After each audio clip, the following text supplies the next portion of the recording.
Let's go back here. Diverse groups of people occupied the Chaco Canyon area for at least 10,000 years. So note there, as from what we've been studying and talking about in here, that if the earliest human occupation of the canyon appears at about 10,000 years ago, then it would suggest that what we're seeing is the resettlement, the first post-Diluvian wave of cultural activity.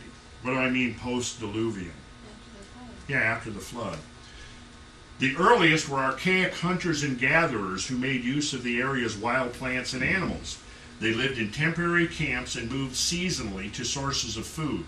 Well, those were the people, of course, that exterminated all the woolly mammoths. So they had to keep moving in order to keep up with the mammoth herds. By BC 1000, people in the Colorado Plateau were cultivating early varieties of corn obtained through trade with Mexico. That's important there, that there are trade links, because I believe those trade links can also be associated with philosophy links and links of science and art and so forth, and symbolism. Initially used to supplement wild foods and game, domesticated corn eventually became the dietary staple. Squash and beans were later added to cultivated fields. Populations grew and small villages were built. These same developments were occurring throughout the Four Corners region of the Colorado Plateau. Now see, that's from the Guidebook for Chaco Culture National Historic Park, and as you read that, it conveys to you a certain impression about the nature of these people and what they were doing and so forth. There's nothing reading this to indicate that you'd be talking about people of incredible astronomical sophistication, is there? No, and you wouldn't think that there would be any reason for people who are, subsistence farmers to have sophisticated astronomical information such that they could calculate precisely the rising and setting positions of the moon on its 18.61 year cycle. Because, how many modern people are even aware of that, other than just astronomers? 3. Not very many. I'll give you a challenge. Go out and ask 1,000 people. Everybody in this room go out and ask 1,000 people over the next year if they know anything about the 18.61 year cycle of the moon. And the answer will be, if there's 20 people in here, there'll be 20,000 people that don't know anything about it. And yet here was a whole culture of people that were very sophisticated in their knowledge of these subtle astronomical cycles. Now, when you read the standard textbook version of these people, and I'm not disputing that there weren't hunter-gatherers or subsistence farmers there, I'm not disputing. But what I am saying is that there's a key element of who these people were that's not even apparent when you take the standard. See, the Casa Rinconada is published by the Western National Parks Association. Okay, so Casa Rinconada. Now, Casa Rinconada was set out, a circular thing with a series of niches and windows in it, and one of the windows is lined up with the the summer solstice sunrise, so it shines through a window and comes across to the opposite side and hits niche E. See that? Mm-hmm. There's your window, and there's the niche. The 4 timbers, these timbers were 3 feet in diameter. And it's estimated that they probably had to haul to build the entire complex, because all of these buildings were roofed over. These things that we're looking at, these pictures, are open to the sky. But when they were in use, they were roofed over, and they used large timbers. These were the timber supports that were laid out to the 4 cross-quarter directions and marking, the 4 sacred directions, and they held up these timber roofs. It's been estimated that it took probably 200 to 300,000 large timbers in the whole Chacoan complex, which is significant because in the San Juan Basin there's no timber that grows. So the timber had to be cut and hauled from hundreds of miles away. The San Juan Mountains was one of the presumed sources. I think that some of the Chusca Mountains was also a presumed source. So these people went to extraordinary lengths. Now again, what you have to consider is, okay, we've got a picture that's conveyed to us, the standard textbook pictures. You got these people, growing their corn and their squash, and they're living in little groups, and And what reason would people like this have? What would be their motive? Again, to go to the effort would be necessary to go cut several 100,000 trees that are 2 and 3 feet in diameter, haul them hundreds of miles across the desert, and build them in these astronomically sophisticated structures. Somehow, the Orthodox view is not conveying any of that aspect of who these people were and what they were doing. And this would be from the point of view of that niche E looking through that window on the morning of summer solstice. Now you got to ponder here for a second and appreciate the fact that, about eight hours earlier on the same day, ancient megalithic engineers in England were watching the same phenomena along the axis of Stonehenge, the summer solstice sunrise.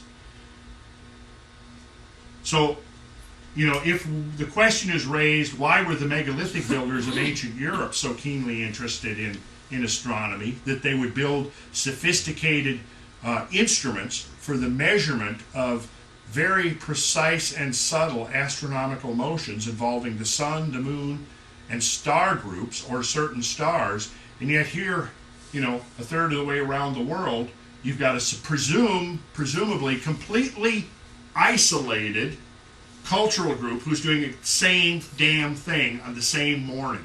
Is it possible that there was a ritual going on here that morning that could have been the same or very similar to the ritual that was going on at Stonehenge that very day? Okay, so let me go back to this for a second and remind you of the Stonehenge alignment. So that same morning, looking along the axis of Stonehenge, that the Stonehenge people would see the midsummer sunrise coming up. Now what you've got to appreciate is that as you're looking, this is the morning, you're facing east. Flat horizon. Every morning, the position of the sun is changed from the day before. Doesn't rise on the same place on the horizon every morning. From winter solstice to summer solstice, the sun is rising further north every day. As the sun crosses the equinox, it moves the fastest. It makes the greatest leap along the horizon when it's at the equinox. As it approaches its extreme northerly position or its extreme southerly position, it begins to slow down. The increment of change along the horizon decreases each day, each morning. Finally, it comes to a standstill right here. Marks the axis of Stonehenge, hesitates there for about 2 days. Then it begins to reverse its direction, and now it starts heading back to the south. This is the longest day of the year. As it heads back to the south, 3 months later, it's going to be due east. This morning, it's north of east. See, so if you're standing facing due east, the sun is going to rise to your north at an angle. The morning of the equinox, it's going to rise here, and then 3 months later, it's going to rise at its maximum southerly distance along the horizon. So it's swinging in a 6 month, like a pendulum, back and forth, six months from here to here, 6 months back again, 6 months from here to here, 6 months back again. All over the world, ancient peoples would build structures that would allow them to monitor that movement with incredible precision.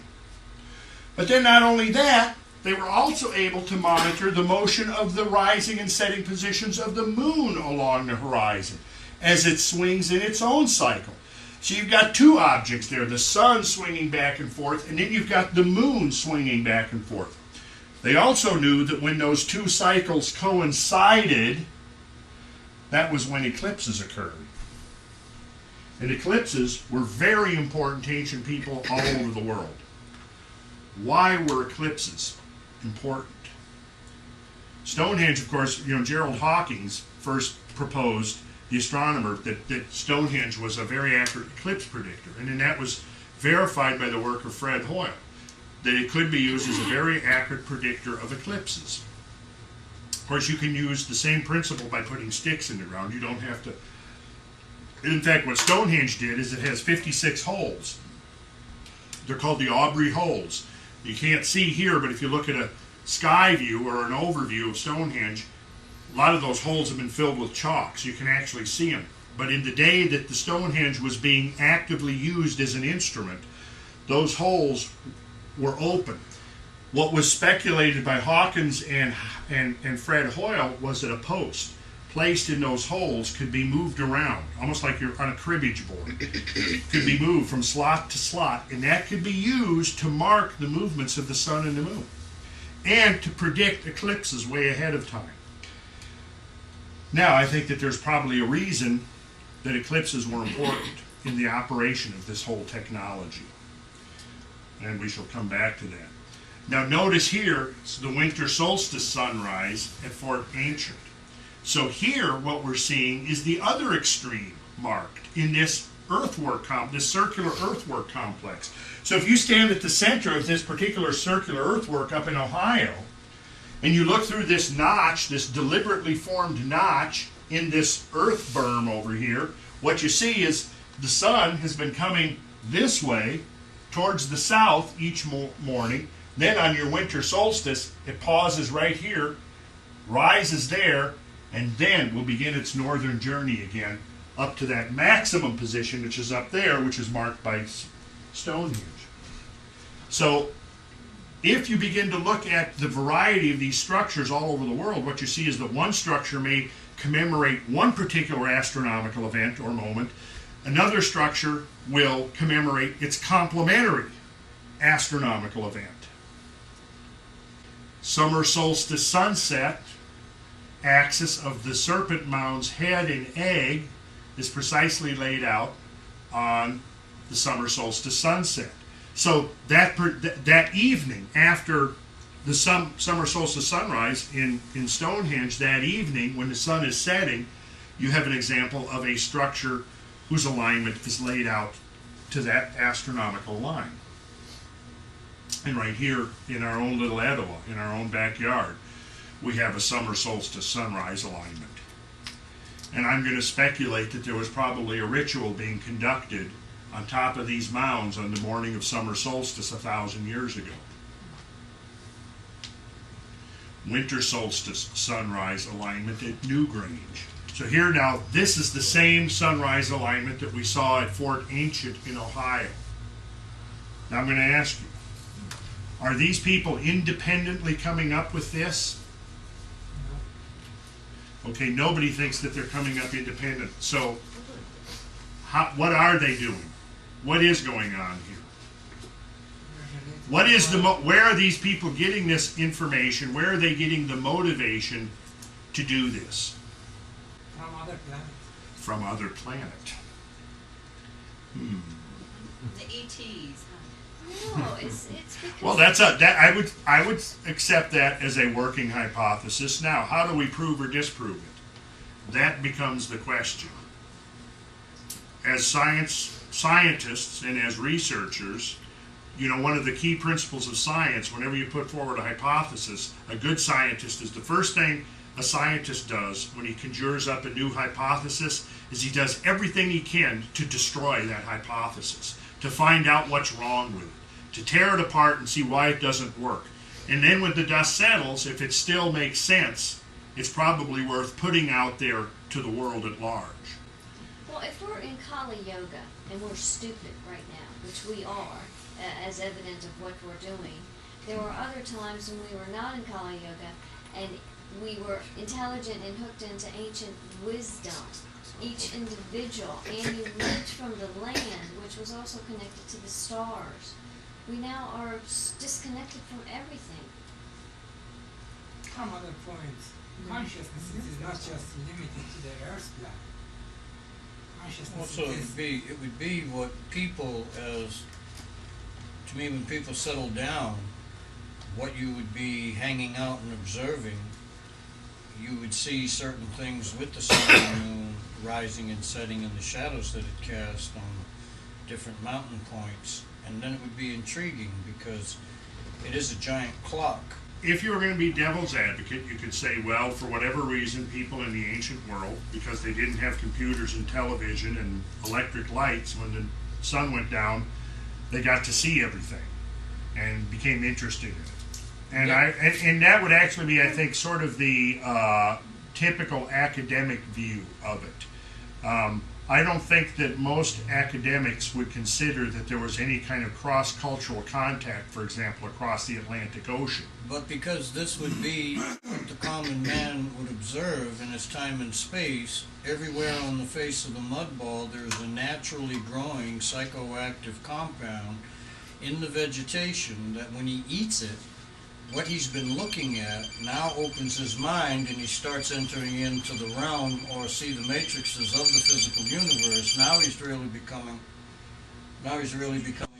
So what you're saying is the shaman, Yes, yeah, and that, and then your spiritual side of the house comes up. you know, what Carmelo was saying, which actually I find to be another working hypothesis, is that there were certain revelatory experiences whereby various people, through going into meditation or altered states of consciousness and using shamanistic plants, for example, may become in tune with cosmic forces and cosmic realities that would compel them to set out and attempt to create an infrastructure that somehow allows them to integrate with that. Now, another hypothesis is that there was, if we're talking about a source of information that ultimately goes back to the Ice Age, perhaps we're talking about the ability of some cultural group to travel the globe. Now, we don't have to go to aliens to find a working hypothesis there, that there were people capable of circumnavigating the globe 11 or 12,000 or 13,000 years ago, or even 5,000 years ago, who've essentially been lost to history. Now, in order to circumnavigate the globe, you'd have to have you'd have to have a highly developed navigational skills, which basically means knowledge of astronomy. Knowledge of navigation and knowledge of astronomy go hand in hand. So anybody who understood astronomy with this kind of accuracy would probably also be able to be good navigators, and could navigate essentially by ship without necessarily going to off the planet. Don. And this is just an observation, but for something like this to get built and the knowledge to accrue, there must have been a very long, stable period of peace. And I would Warring find cultures that are not going to do stuff like that. that's right. And early on, a lot of the 19th century researchers, particularly looking at the earthworks, interpreted them that they were defensive structures. And then, of course, somebody else would come along and go, wait a second, now, if you're going to have a defensive structure, a ring of earth, that you're going to defend, you don't put the moat inside the ring, you put the moat outside the ring. But in almost all cases, the moats are inside the ring. And then, of course, when military experts and military historians and battle strategists and so forth have looked at them, they've said, I don't think so. I don't think most of these would be very, very defensible positions the way they're constructed. They must have had a different use. But that was kind of like a lot of the first, conceptual grids through which this stuff was attempted to be understood was in that context. Well, warfare. Well, the thing is, like you just said, Don, when you start looking at the social organization, and when you begin to realize that there were vast trade networks between the Southwest, the whole eastern half of the United States, from the Great Lakes down to Florida, was linked together in a vast trade network that went back 1,000 years ago, and to 3,000 years ago. 3,000 years ago, there was a vast trade network that linked the Rocky Mountains, the Great Lakes, the southeastern United States as far as Florida, New England, and the Southwest. And the reason they know that is because they have found turquoise from the Southwest in earthworks. They have found copper from the Great Lakes region down in Florida. They have found shells that were in Florida over here at the Anasazi stuff. So by analyzing what kind of artifacts and things that these people had, they were able to conclude that there was clearly a lot of this going on between these groups. Now, that would clearly suggest to my mind that they were also sharing, scientific knowledge as well. Yeah. Well, there was definitely trade coming down from the Vikings down to the east coast of the United States. Yeah. At least 1,500 years ago. You think that long ago? Yeah. 12 to 1,500 years ago. Okay. Yeah. And perhaps, some of the legends of some of the Indians may actually refer to that. But I don't think that the Vikings would have necessarily been responsible for this. No. For the system. See, what I'm getting at is either what we're seeing is a system, and when we look at what links the system, we can see common astronomy, we can see common geometry, we see the common systems of measurement, as I've shown you. We see a common system of geodetic engineering, which I've got some examples coming up here. The idea that these things are not just placed at random on the landscape, even though they're oriented to the sky. Their orientation is non-random. Their geographic positioning is not random. They're placed in certain locations for certain reasons. And that seems to be another consistent factor with many of these sacred structures and structures of old, is that they're sited specifically on specific locations for some reason. So again, what it brings us up to is the question of where was the impetus for this? Because in some cases It took a tremendous amount of organizational work and effort along with, it wasn't enough just to have the scientific knowledge. You had to be able to organize a whole society and motivate them to do this work. Elizabeth, you're dying to say something. I don't know, it just seems so obvious to me, and maybe I'm like out on another planet or something, but people of old were enlightened consciously that we're not. And all these things are coming from a level of consciousness that we're not at. They're basically energetic capacitors. These are, yes, you can say that they're calendars and they mark the moon and the sun, but it's all about energy that is going to serve that area. And these people were already hooked into master levels of consciousness that we don't even have. Well, now that is another very good working hypothesis. How do we demonstrate that, though? It's one thing to say that. It's something else, again, to verify it either through their own writings, their own work, or our own experience of being able to duplicate. Because in science, the whole key of science is replication. I know, but you can't. Let's say you go to Stonehenge, and if you put water in the moat, and you set it up like it was, but the governments don't let us do these things. It would probably still, and I know that there are things going on over there without even replicating it. So what we need to do is buy a chunk of land and build a machine. No, just yes, we take know. over one of these Okay, Elizabeth, you don't have to. But Oy. we don't have to build these. I don't think we have to rebuild these to confirm or verify a replicable science. And that's what I'm looking to do. I mean, I've listened to speculation and theory and hypotheses for 35 years now, but I want to get what was the real science. And I think a lot of the speculation is way out in left field, and some of it is really right on. But it's a matter of saying what has stood the test of time, what makes sense, in the context of the world that we know. And I'll say this, I think that clearly one possibility here is that there was a type of what you just kind of hit on it, some type of an energy technology at work here. And I think that's kind of been implied. If you could go, again, let's just take Stonehenge. If you could go to Stonehenge on summer solstice or even winter solstice with Geiger counters and energetic diagnostic tools, I can guarantee you're going to see something happen. And then if you could recreate what it was like, you would visually see, you would feel it.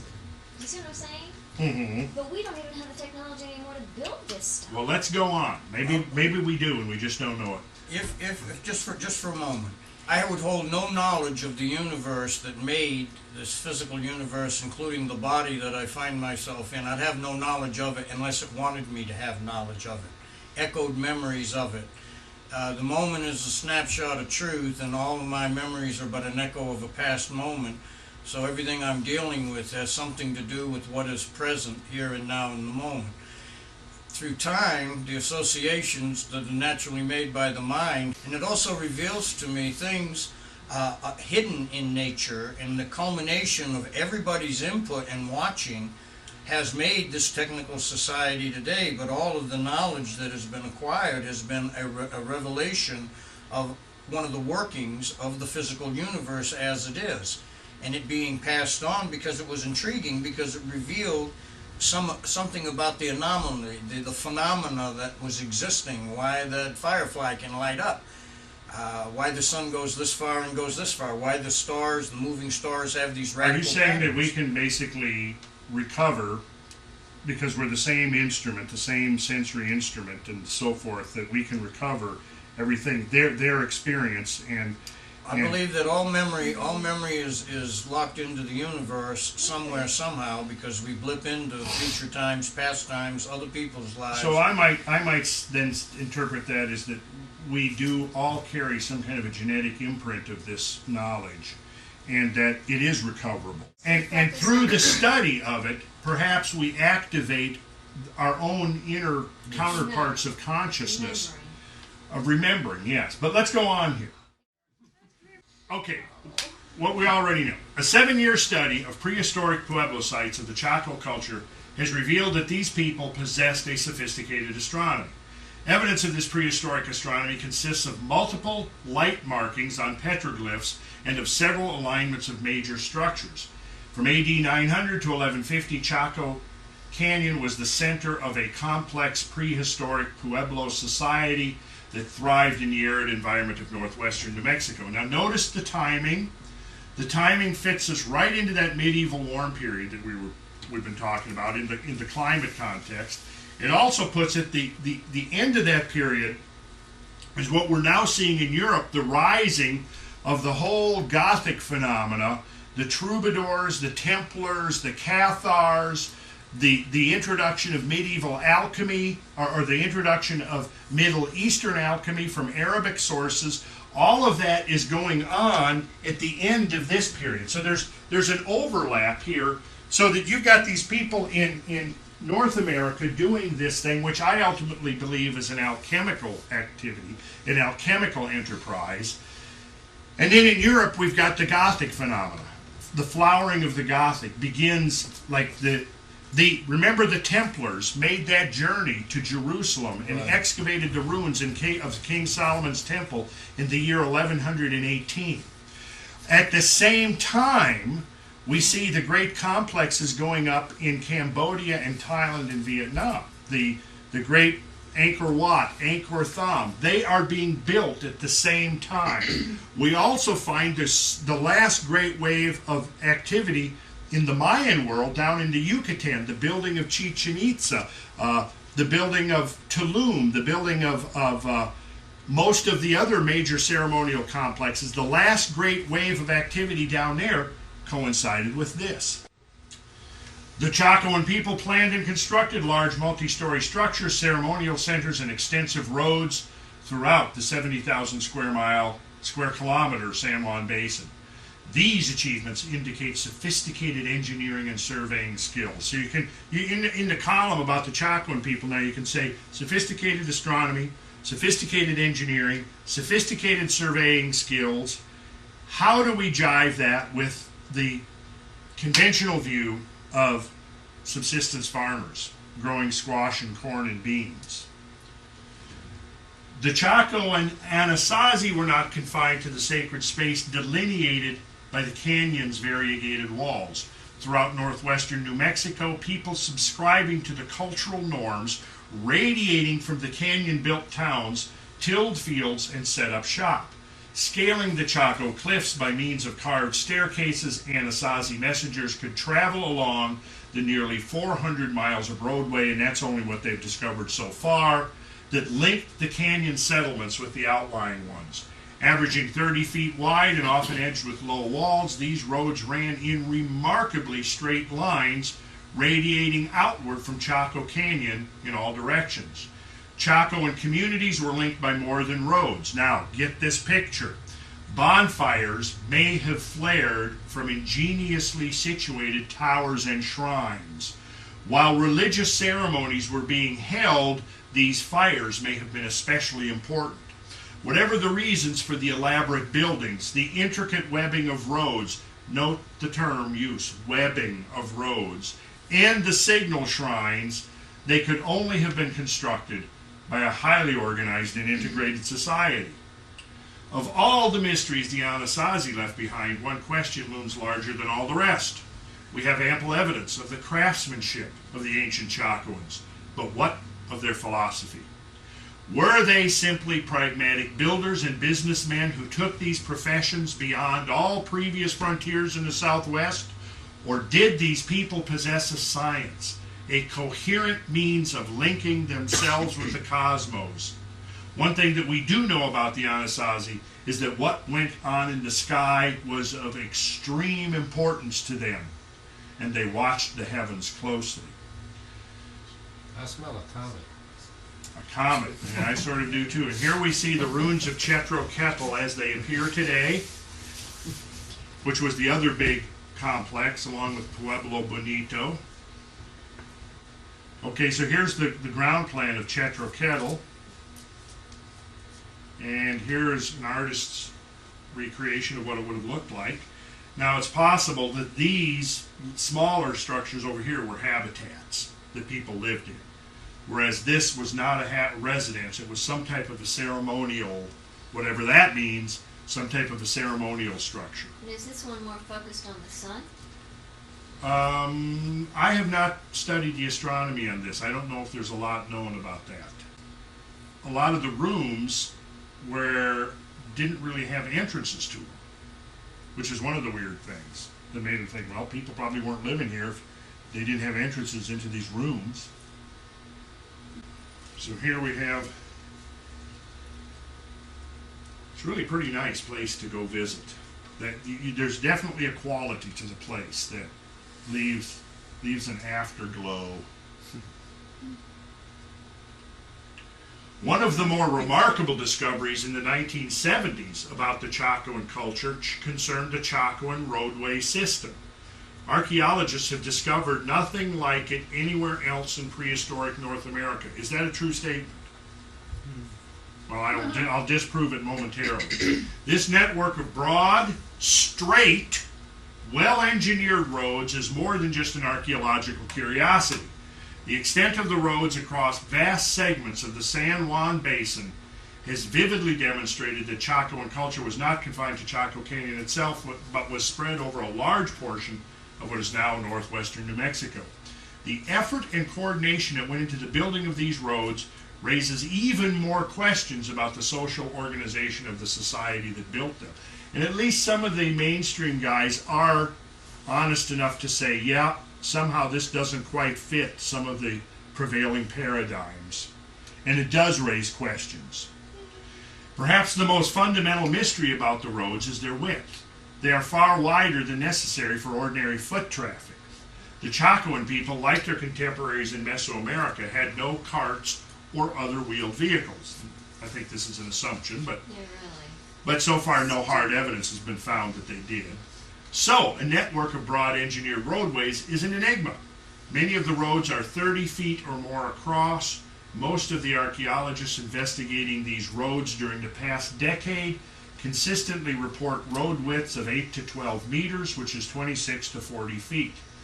The roads tend to maintain their width consistently, except in areas of steep terrain along the rims and walls of canyons and mesas. Okay, another extraordinary feature is their striking linearity and their dogleg turns. Chacoan roads are laid out along straight lines. A road continues its bearing for miles. When it turns, it does so with a sudden angular jog. Then the new course continues in a straight line until the next dogleg turn. Modern roads tend to have gentle curves and to avoid topographic obstacles. Chacoan roads go right over the top of low to medium hills instead of around them. In some places, such as along the South Road, between Chaco Canyon and Kinya-A, road cuts through such hills have been detected. Where the roads descend into the canyons, the Chacoans cut broad stairways into the sandstone of the cliffs. Some of these stairways are nearly imperceptible today. We need to go find some of those stairways. We missed that the first time. Students. Others remain quite spectacular. The Bureau of Land Management archaeologists examined much of the North Road in detail underground. The Pierre's Ruin area, about 12 miles north of Chaco Canyon, produced some interesting discoveries. These finds confirmed the North Road's connection to a remarkable set of structures in the vicinity of Pierre's Ruin. In 1976, an archaeological survey crew from the Chaco Center in Albuquerque, led by Robert Powers, inventoried the site. They described 3 massive constructions built in the classic Bonito architectural style. 2 faced one another atop a lofty mesa. The structures are collectively called the Acropolis. Powers noted that every major elevation within a kilometer of the Acropolis supported at least one structure.